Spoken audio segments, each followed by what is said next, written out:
Hi friends, welcome to my channel. I'm Maria. If you're new here, um, I'm a mom, a blogger. I also have my social media accounts where you can follow me. I'll link them all down below. I also love to create jewelry, and I have my two Etsy shops, one exclusively for gemstone jewelry and one exclusively for the simple gold jewelry.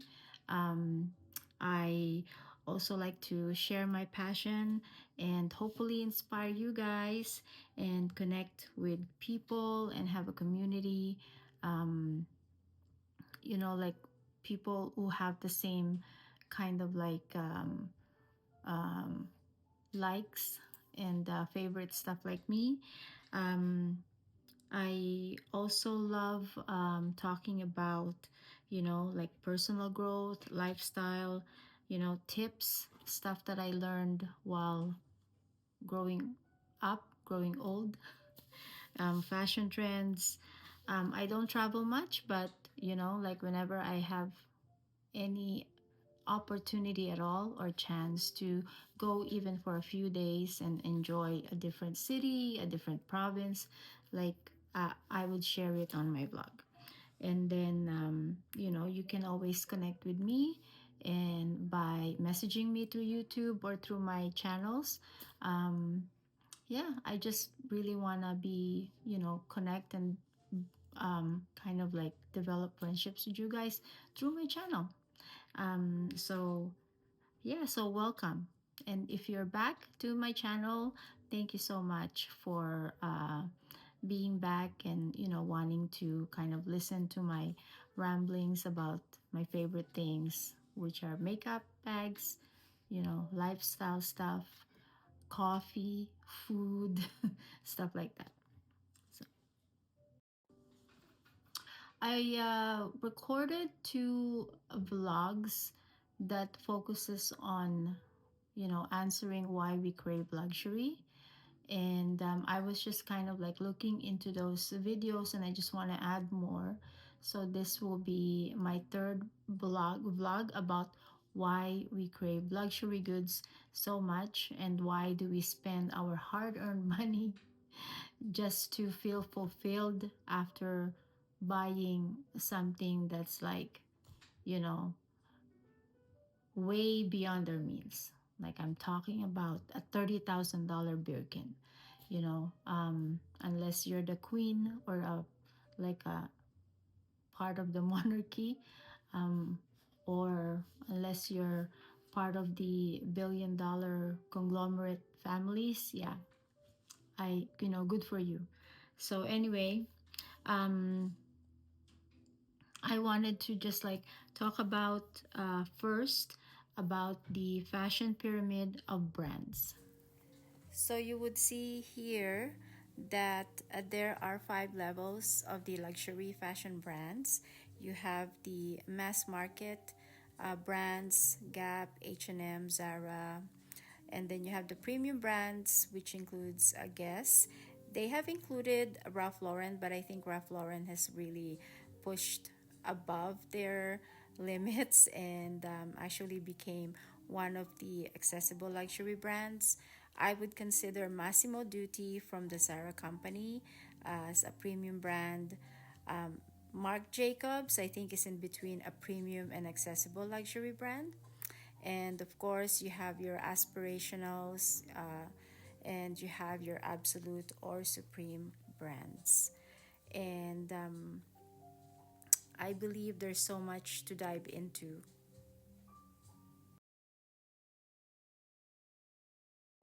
So, in that little framework, you will see that the drivers of, like, why we purchase brands, first is the price, then quality. Then we look into the quality and then the price. And then everything would be quality driven. And those actually belong to different categories of brands: luxury brands, mass marketed brands. So the drivers for purchasing mass marketed brands would actually be the price, because they're inexpensive and usually within our budget, and we don't feel guilty for buying them. And we wear them kind of like on a regular basis. If we, like just just to go to the office, you need a blazer. You don't have to buy $1,000 blazer. So let's use a purse and like a blazer, something we use for the office. So for the mass market, the brands are Gap, Uniqlo, Zara, H&M, Forever 21, American Eagle, Mango, Levi's, and then they have this brand called Superdry. So the next one would be, I would call like a high street mass marketed brand, would be Massimo Dutti, which is also owned by the Zara company, Sisley, COS, COS, and another brand called And Other Stories. So those would be our high street ones. I always thought Zara was a high street one, but no, but I guess it's mass marketed. And then, so when we take a look at the Gaps, the Uniqlos, the Forever 21s, the Mangoes, um, they're actually like what drives people to buy them is actually the price. So they're not as expensive, and like I said, they are within budget for most people. So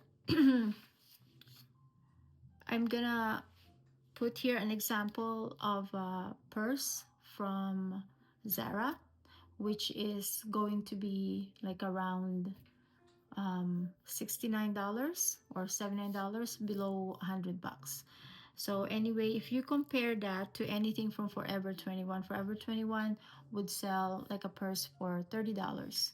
So it's something that if you like, if it's cute or it's something more that you can use for utility, like which means you can just use it on a daily basis without the need um, to have a luxury brand that you carry, then those are the brands that you would go to. So for Massimo Dutti, it's a step up above Zara, and they have like really, actually really good what do you call this? They have really good quality leather bags, and I've actually seen it, and people actually like it. But for some reason, like, if you're gonna spend $600 on a bag, why not go to APC, which is um, like a higher level high street brand from France. It's a French brand, and they're very very nice. Um, so they also had a premium kind of like level of brands after the mass market and the high street, and they included Guess, Calvin Klein, Hugo Boss, Michael Kors, DKNY, Coach, Forla, and Diesel. I would put APC in that. So those are the premium brands which are driven by price and quality. So they are a little bit more expensive than the mass marketed brands and the high street brands, but they also have improved quality, like better quality than, say, like a vinyl tote bag from H&M or Forever 21. When you go to the high street one, you get like sometimes real leather, vegan leather, which are made with better quality, better kind of like stitching, better design, and then you go to the premium where it's mostly, this is where the brand sneaks in a little bit. And so, like, say for like Michael Kors had made a name for the brand, like with exclusive designs. They were able to design a purse that looks luxurious and is not much more expensive than your high street brands. So Kate Spade would also be a premium brand at this point. Kate Spade and Michael Kors are actually, competing with each other during the time, like during their heydays in the mid 20 in the mid 2000s, like 2010, 20 up to 2015. um, and then now you come into the next level, which is accessible luxury, and this is where we use the luxury word. So you have your Ralph Lauren, Max Mara, which is a favorite brand of mine, Paul Smith, Stella McCartney, which is a favorite brand of mine, D Squared 2. So those are accessible luxury brands.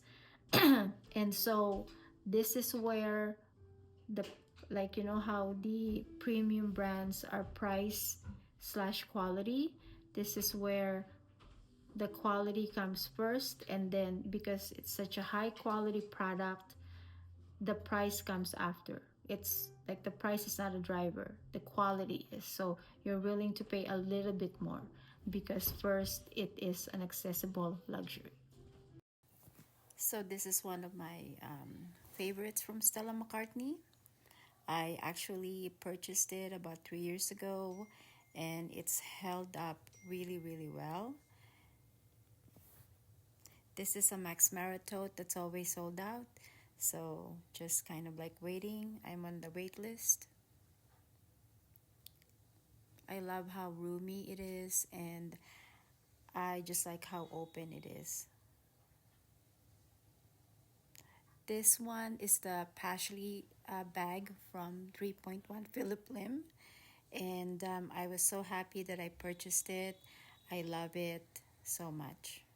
So after the accessible luxury, which is quality driven over price, um, that comes there comes in the aspirational luxury brands, and those are the Pradas, the Gucci, Dolce and Gabbana, Giorgio Armani, and Louis Vuitton. So that these are the aspirational brands that are actually mass marketed right now, but because they pride themselves with the quality of and the actual the brand name, they have like they just have an excuse to like really charge so much for each piece that they offer in the market. um, so I'm not gonna say anything negative right now, but like it's still aspirational. I think they're using the fact that they have price increases almost every other month. Like Louis Vuitton, I 5 years ago you can purchase the Neverfull for 1400. 5 or 6 years ago, 1400, 1500 Neverfull and then every year the price just goes up by 200. So the next year, I think 2015, 2016, the price was at around 1800 now. And so people are just like, oh my god, like I don't want another price increase, I'm just gonna buy it. So that's one of their marketing, I'm gonna say it's a marketing scheme. um, and then 2020, they went up to 2100 around COVID. And because people are just, shopping nonstop online, or just, like because of like we were given an allowance by the government. And I think some, like every month, we were getting like $2,000 from the government free as long as we qualify. Um, so anyway, yeah, I they just took advantage of that. So by the time in 2021, the Neverfull was at $2,200, and in 2024, let me just take a look. Um, the Neverfull is now priced. Let me check here.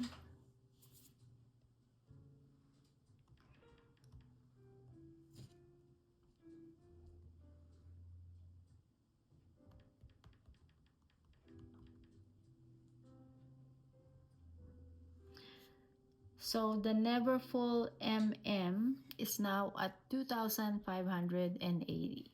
So every year I think they're just going up by 100 or $200.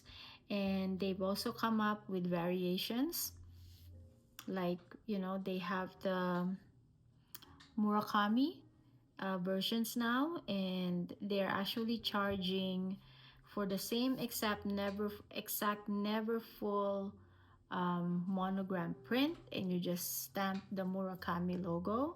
They're charging 3,850, a whopping $1,300 for for a few flowers. So I'm gonna insert the photo here and compare it with the regular Neverfull. So for this one, this is the 2,580 Neverfull. Still the same.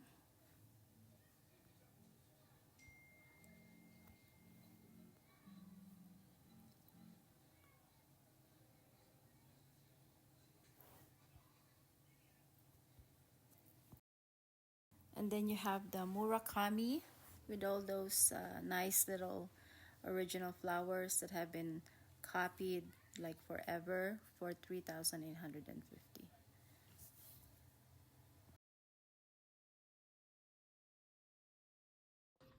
I think they were just bringing back the Murakami prints because it was one of their best sellers.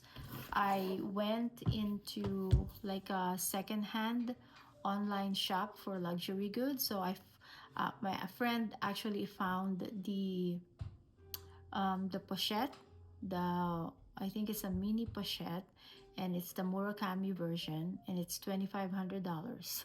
So for something that's like 10 or 15 years old and used, so just because it's the original. So let me just check for the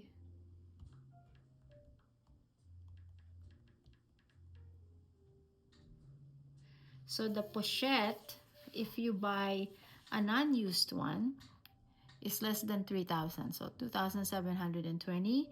So I'm gonna insert a photo here. So this is the second-hand pochette with the Murakami design for $2,000.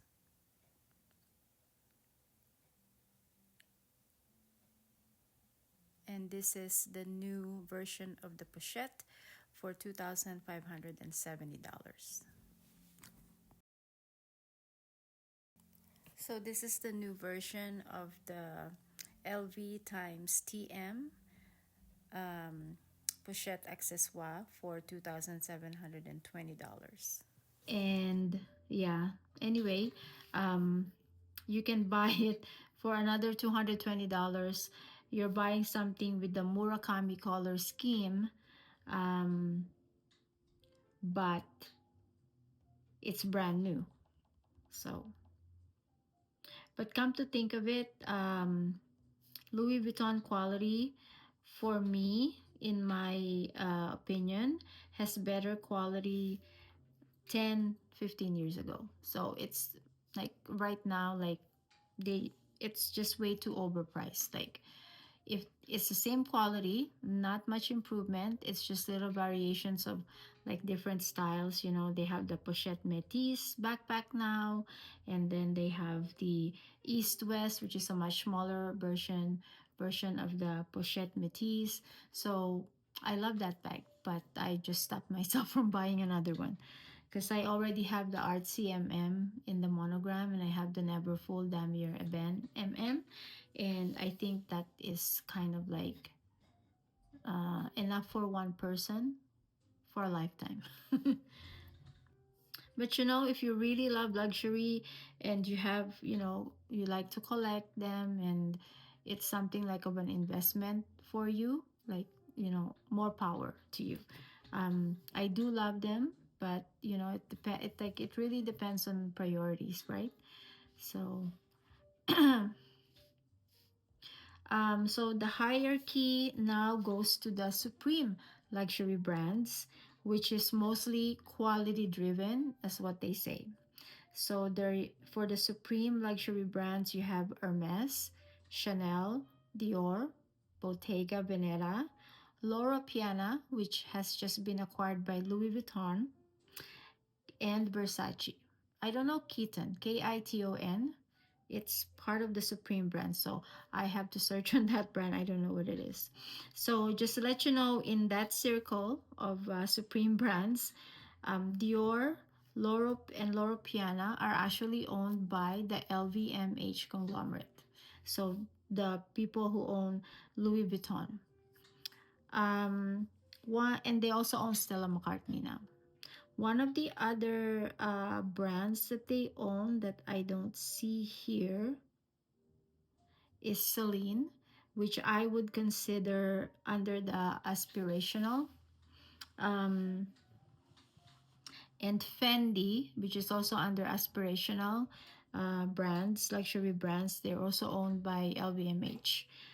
Under the accessible luxury, that is where I would place Marc Jacobs. So Marc Jacobs used to be just in the premium, and then it was bought by LVMH, so it went higher up in rank. So this fashion pyramid of brands corresponds to Maslow's hierarchy of needs. So the luxury fashion brands generally covers self-fulfillment desires, and mass market brands cover the like our main basic needs. So like what I was saying, just check that one. Let's go to that.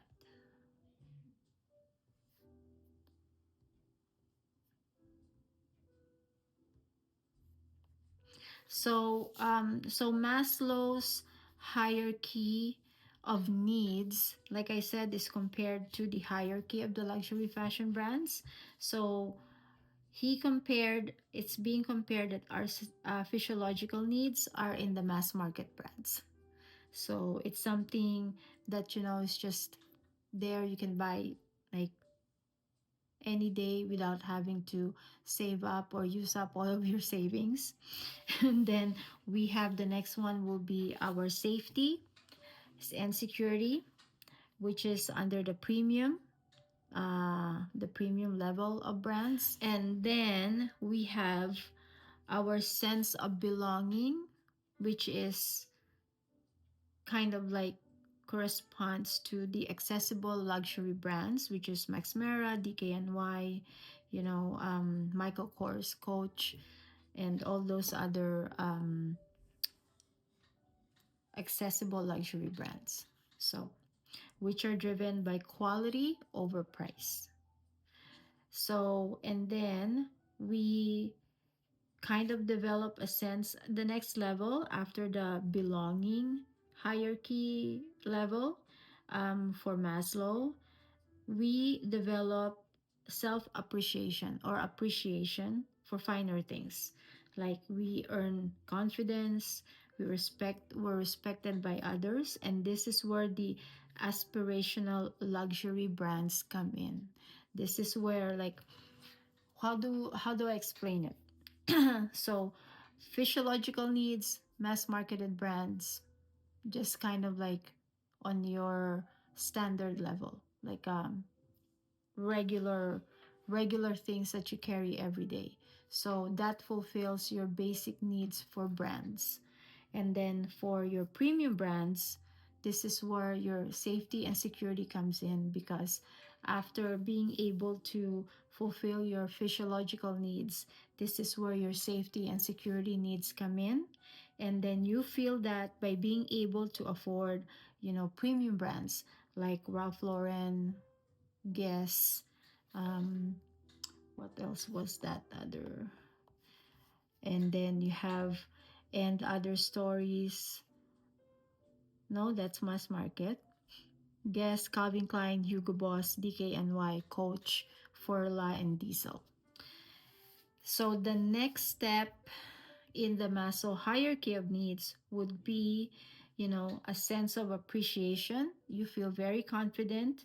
You are able to kind of like feel respect from others because you're able to afford the aspirational goods, which are Prada, YSL, Gucci, like you see all of us vloggers like kind of like just kind of showing off our luxury brand bags. And on a side note, it is not because you really like the quality. It is quality driven because they're able to charge so much for a piece, especially the purses. And it's a brand that you kind of like aspire to buy, and that is what we always aspire to have, right? We aspire to have confidence, we aspire to be respected by others, to be appreciated by others, in our group of friends, by family. And believe me, I have experienced it. So um, it's not just like me having like a Louis Vuitton bag or something, but or a Gucci bag that I carry around, but it's like it's even like it affects everybody. It affected me in a way that like, oh, I see this lady, for example, Carolyn Bessette Kennedy. So she started carrying that Prada bag, and it just looks so chic and stuff like that. So you kind of like want to have that bag too because you feel like you're gonna look as chic as her when you have that same bag. So I know it's very elementary, very childish kind of reasoning, but it does happen to people. It's just the way I think we're built, um, to appreciate the finer things in life. I'm researching on that. So the next step in the Maslow hierarchy of needs would be self-fulfillment. So um, in the self-fulfillment part, it's like you feel like you have everything. This is where like your confidence is really stable, and the respect from other people is just there. It just kind of like comes. You don't need to prove anything to anybody. That's self-fulfillment. And this is where the next level of luxury fashion brands come in, the absolute luxury fashion brand, or what you call the supreme luxury fashion brands. And those include Hermes, Chanel, Dior, Bottega Veneta, Loro Piana, and Versace. So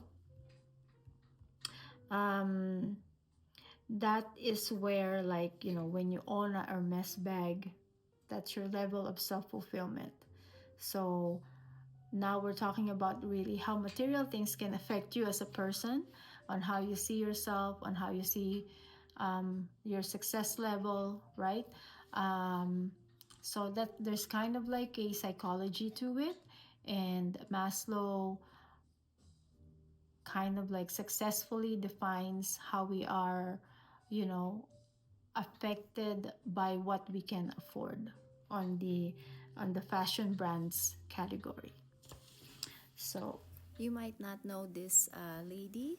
She is Sharon Cuneta. She is a megastar in the Philippines. Her celebrity status is in the really high level. She's married to a politician, but she worked hard for where she is right now. And she, of course, have the Hermes alligator bag. So this is Nicole Kidman, of course.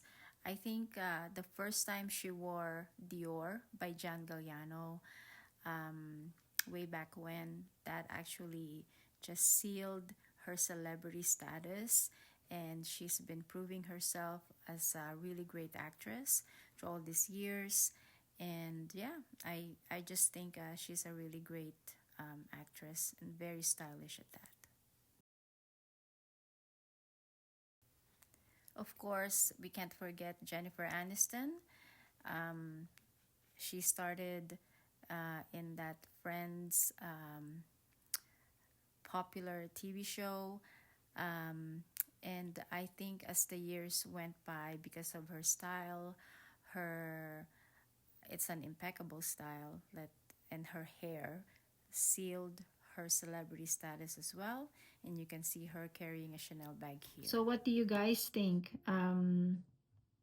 Please leave some comments about, what you think about these, the fashion pyramid and the Maslow hierarchy of needs, and how can you relate to it? Like, if you really sit down and think about, like just putting your basic needs and then putting all of your kind of mass marketed pieces with your basic need. Like I've done that. That's why I really wanted to share this with you, and see how it affects you. um, that is one of the reasons why we crave luxury. So there you have it. Like, I hope you join me in my next video. I would really love to share more stuff with you. I'm doing a little bit more research on um, it's called the categorical imperative, and justice. What justifies the purchasing a super expensive brand? What gave you the justification to purchase something so expensive like a $30,000 brand? And what makes you really think about, and what's driving you to go into, like, in the Hermes community? I'm really curious. So you want to purchase like a Birkin, but Hermes successfully upholds their integrity as a top luxury brand, like over and above Chanel even. Um, just by, like telling, they have this policy in store, and I think it's kind of like ridiculous. um, you need to spend a certain amount of money before they even put you in the wait list for a Birkin. So, and by the time that not you are taken off the wait list, and there's a bag available for you, like a Birkin in the size that you like, it doesn't, like, you're supposed to take whatever color they give you. They can give you a neon green Birkin bag, you have to take it, otherwise you're back down at the bottom of the waiting list. So they won't put you up in that, kind of like little group where you still have to um, purchase a certain amount before you qualify for a Birkin. If you don't like the color, you go back down. The next person can take the neon Birkin 30, and then off they go.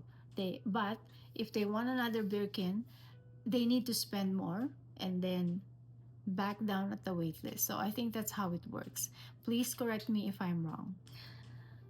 That is why I'm very intrigued by, how is it justifiable to actually buy something that expensive, and what drives us like to crave luxury goods.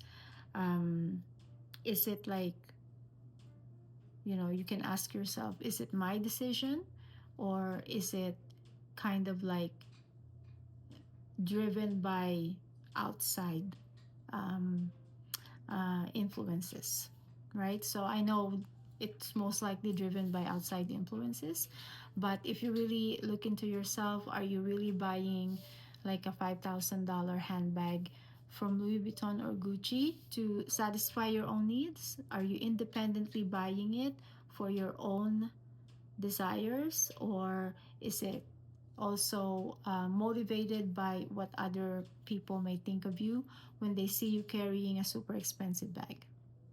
So that is the question. That's $1 million question, really. Although I think like deep inside, we already know the answer.